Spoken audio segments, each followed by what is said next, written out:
माता पिता बनण्याचे स्वप्न लवकरच पूर्ण होणार, तेही Vansh infertility and test tube baby centre मध्ये। एक IVF सायकल साठी पैसे द्या आणि एक सायकल मोफत मिळवा। 0% डोनर पॉलिसी फक्त सोलापूरमध्ये। अपॉइंटमेंट साठी आजच संपर्क साधा। लग्नाचे आमिष दाखवून मुलीवर अत्याचार केल्याप्रकरणी तरुणावर फौजदार चौडी पोलीस ठाण्यात गुन्हा दाखल झाला आहे।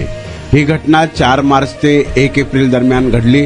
याबाबत पीडित मुलीने दिलेल्या फिर्यादीवरून पियुष प्रताप पवार राहणार काटी चिंचोळी मोहोळ याच्यावर गुन्हा दाखल झाला आहे। पियुष याने पीडित मुलीला लग्नाचे आमिष दाखवून केगाव येथील लॉजवर नेऊन तिच्यावर वारंवार अत्याचार केले। शिवाय त्यावेळचे फोटो व्हायरल करण्याची धमकीही दिली।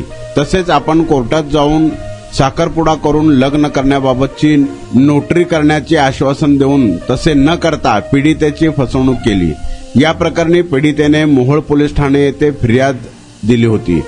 तेथून हा गुन्हा वर्ग करण्यात आला आहे। आपण बांधकाम कामगार आहात का? मग ही बातमी खास तुमच्यासाठी। बांधकाम कामगार कार्ड दाखवा, मिळवा सर्व शस्त्रक्रिया आणि उपचार पूर्णतः मोफत। सोलापुरातील ISO नामांकित कादरी मल्टी स्पेशालिटी हॉस्पिटलमध्ये बांधकाम कामगार योजना यांच्या माध्यमातून सर्व शस्त्रक्रिया आणि उपचार मिळणार मोफत। अस्थिरोग विभाग, दंतरोग, स्त्री रोग, IVF सेंटर आणि विविध सर्जरी विभाग आता एकाच छताखाली। अनुभवी डॉक्टर, आधुनिक सुविधा, विश्वासार्ह उपचार। आजच भेट द्या, मोफत चेकअप करून घ्या। Qadri multi speciality hospital, plot number 10, Majrewadi, नई जिंदगी रोड, अथर्व मंगल कार्यालय जवळ, सोलापूर। संपर्क करा 97 30 55 88 55 72 49 07 41 84।